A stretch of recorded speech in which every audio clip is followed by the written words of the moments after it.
Hey everybody, this is Abby from Realistic Kitchen and Gardens. Backyard walkthrough for, what is today? Thursday, October 12th.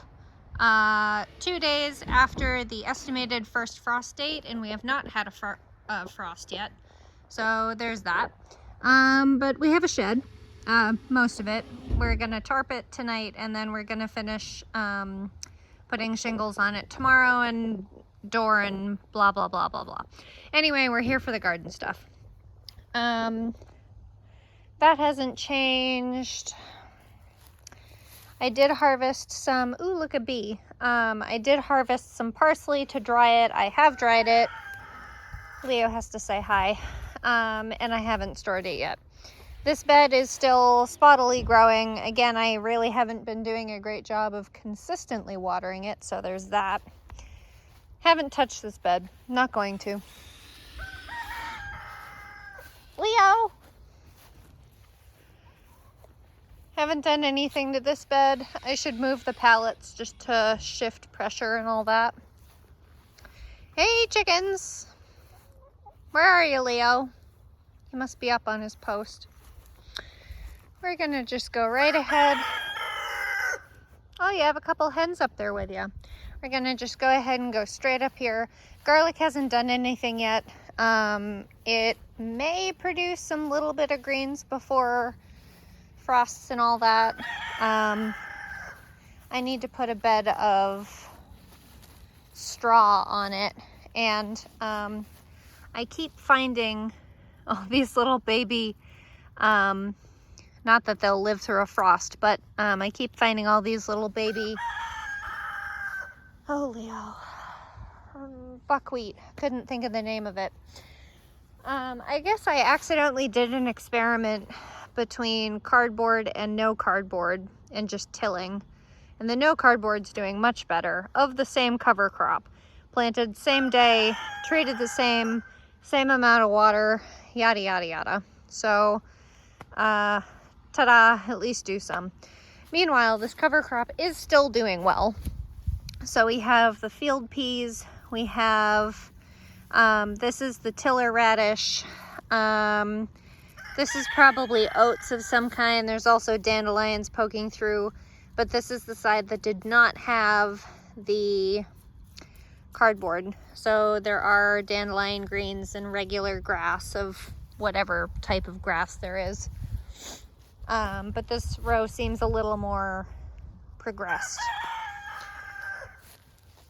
As usual, the spot for the overwintering onions is bare because it's not in there yet. I did start hardening off these onions today. Cabbages, Red Express cabbages. These all were planted or started from seed July 1st. I have a tag here. That's the only reason I know. And transplanted, I don't know, 2 weeks ago after being hardened off. So the green I feel like is progressing better, but there's still a decent amount of slug damage on the leaves. I've kept these under cover because they're small enough, but everything else I've actually taken the cover off, which may come back to bite me, but it's also gonna, like, on a verge of getting a frost. So cabbage worms is my concern.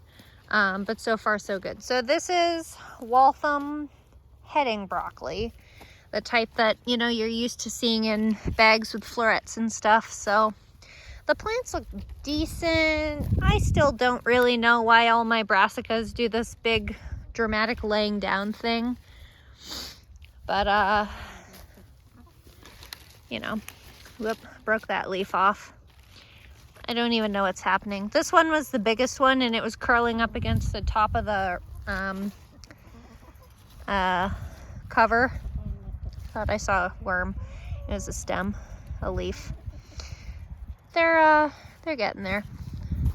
Poison hemlock, as usual, because the compost I got earlier this season had poison hemlock seeds and seeds from lamb's quarters. That's where all this lamb's quarters came from. You cannot eat poison hemlock, it will kill you. Meanwhile, the catnip is doing nicely. Not that I really care. By the way, I did a little something this week. So this is what I was talking about last week with, actually, let me give the birds this leaf. They like young cabbage leaves. My chickens are just snack hounds. Ooh, you guys get to finally see me give my chickens snacks. If I can open this door one-handed. There you go. He's such a good rooster. I think it's too bad that so many people think roosters are bad. Roosters are really good for the flock. The specific call he's doing is for treats. Come get the treats, come get the treats, come get the food. He's also molting, so he looks so bedraggled, the poor guy. This black hen is the green layer, the newest youngin'. She's 5 months old and she's laying, so they love snacks. They see me as a snack giver. Anyway, carrying on back to what I was on about. I finally picked out and moved these T-posts. I haven't put the mesh up yet, and I actually unfortunately put it up crooked, so this one's straight, but this one, so there's the end of that one. 1, 2, 3 stake. And then there are 2 stakes behind the Brussels sprouts, and that's the 3rd stake. So you can see I basically accidentally put this straight line on the 4th stake instead of the 3rd. So I need to pull these out again and move them. But this half of the row has been empty. This is enough room. I could put my chickens in here to help tear stuff out. And all that ground cover is chickweed. They love chickweed. Petunias are still alive. I assume they're going to be killed by a frost if I don't pull them out. I've given up on these Veller purple bush beans because I don't need them. I haven't been harvesting these peas. These are the volunteered Oregon sugar snow peas. So snow peas are these little flat, these little flat ones. If you try to save them for seed, they will fill out and look like a snap pea. But snow peas are flat and have these cute little pouches. Snow peas are commonly used in stir fries. Anyway, Swiss chard, Licino kale, which was from Annie's kale mix, and purple moon kale from Renee's, one of those women's names. And then here's the sprouting broccoli. Those couple are staked and these are not. I should really stake them because they curl. But this is a good example of what this broccoli does compared to what heading broccoli does. So this will form a central head too, but not nearly as big, and it will produce all these little shoots that turn into kind of like smaller heads of broccoli that you eat like broccoli. But it's a faster turnaround time kind of thing. I found another baby tomato in here the other day. And of course, more poison hemlock, because why not try to die from some idiot slob selling me bad compost? Here's a better example of the purple sprouting broccoli. So it doesn't have a central head yet, but there are some more of the side shoots. These are supposed to have a harvest date of like, I can't remember, 90 days or something like that. Bell peppers naturally were planted here, or I planted them here before anyway, so that's not a change. But I think I may cover these and keep them in the trellis and cover them with like greenhouse plastic and see how long they last. I'm surprised the plants are alive still at all because we've had temperatures in the 30s. These plants are obviously not happy about it. I mean, their production is slowed down extremely. But like, I'm surprised they're producing anything at all anymore. That one's the gold star, gold something. And then these are the 3 remaining, 1, 2, 3 remaining Orange Sun and Jupiter. And there's 2 basils in here. There's marigolds that have been trodden on and going to be continued to be trodden on. I may leave this basil in here and see if it will survive with the rest of it, because it happens to fall in the same zone. And then I guess I'll go down this end and we'll finish up the block peppers again. Hey chickens. Carrots. I weeded these recently. They're doing pretty good. This one is probably ready. That one's definitely ready. That one's coming out the ground. These were just a couple stragglers that were small when I was harvesting the rest, and I decided to give them more time. That one probably could use more time, but it's probably going to start bolting with all the foliage it's putting off. Bolting meaning going to seed, producing seed stalks. This one's definitely ready. Actually, let's just give you guys a carrot pull. Yeah, I don't remember what variety this is, but there, you get a nice clean carrot pull. This one's not quite ready. That one I think wants to be ready, but it's really not that ready. Probably just juvenile. This one's split. You can see its legs already, so to say, legs, like OP. It's a pretty nice one. I think that was row 3, so that was probably, I think that's a Starica, something like that. Purple pod snow peas. Doing pretty good. I haven't given them a trellis, so they're just going to end up making a mess of themselves. And my one parsnip.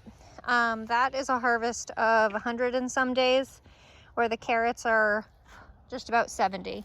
So these have another just shy of a month to go. And then I again have uncovered the Brussels sprouts, which you guys have seen.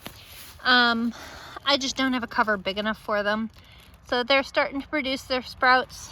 This one has this purple, oh, what's it called?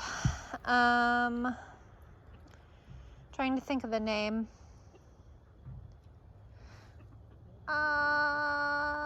Redarling. There it is. Redarling Brussels sprouts are supposed to have harvest date of 120 or 30. That one has a little bolted one on it. One little bolted one. The rest are still pretty tight. And then these are the Long Island, regular Long Island. And these are starting to bolt a little. I did actually tear this one out. So there were 4 right in a row. 5 right in a row. And I tore that one out because almost all the sprouts were bolted. They might have kept producing a tighter sprout, I guess. But like the whole stem was fully, the whole stem looked like those ones at the tip of this farthest left carrot. So, meh.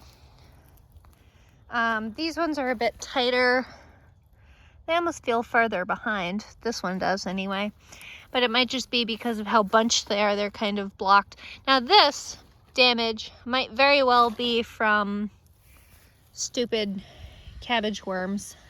They seem to like the more tender leaves of plants. So that might be a thing.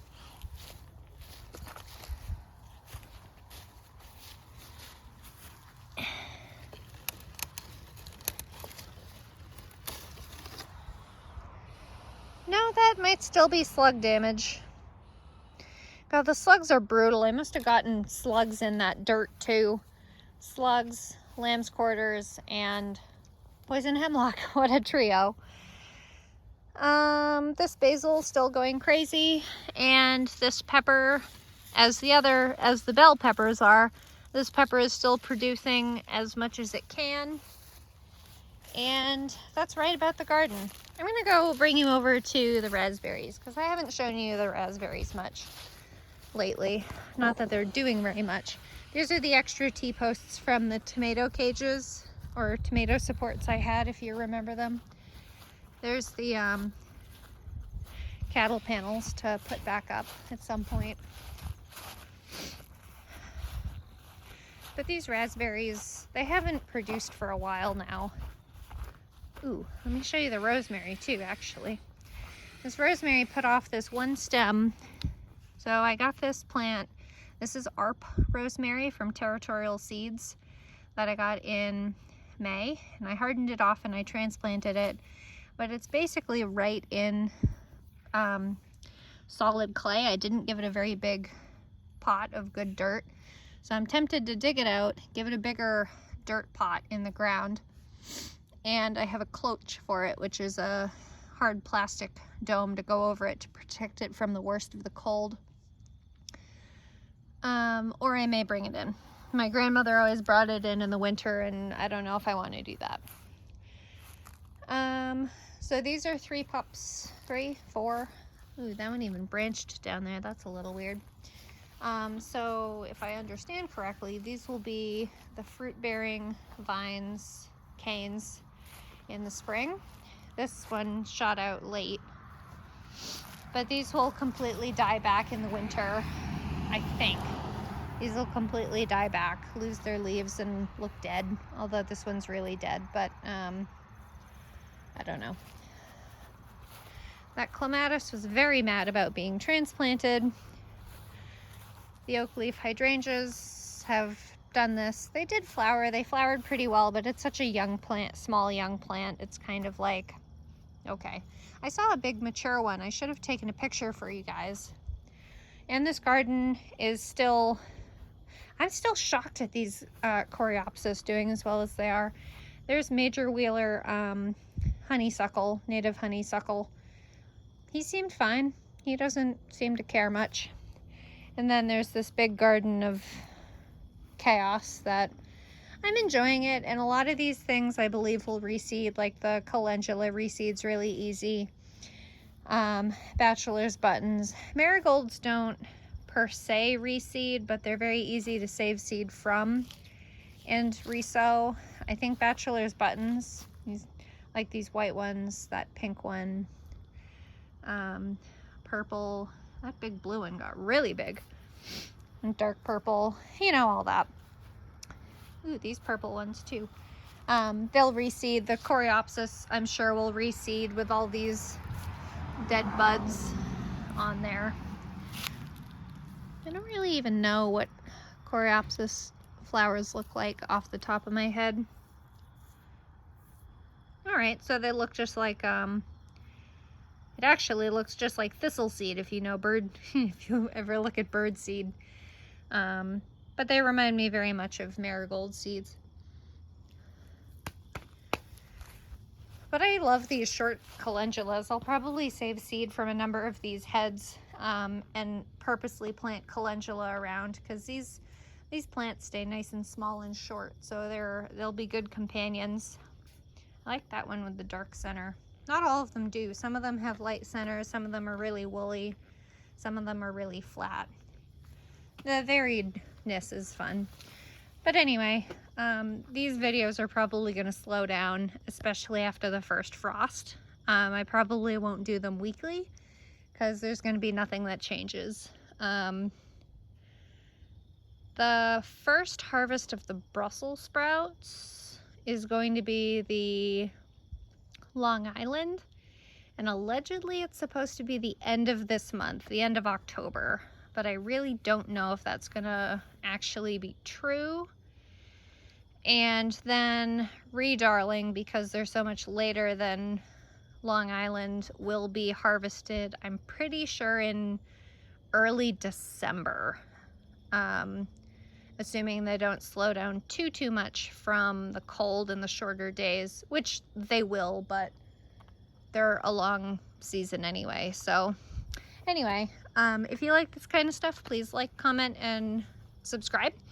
And follow along my Facebook page, Realistic Kitchen and Gardens, for the majority of updates I put. All right, bye.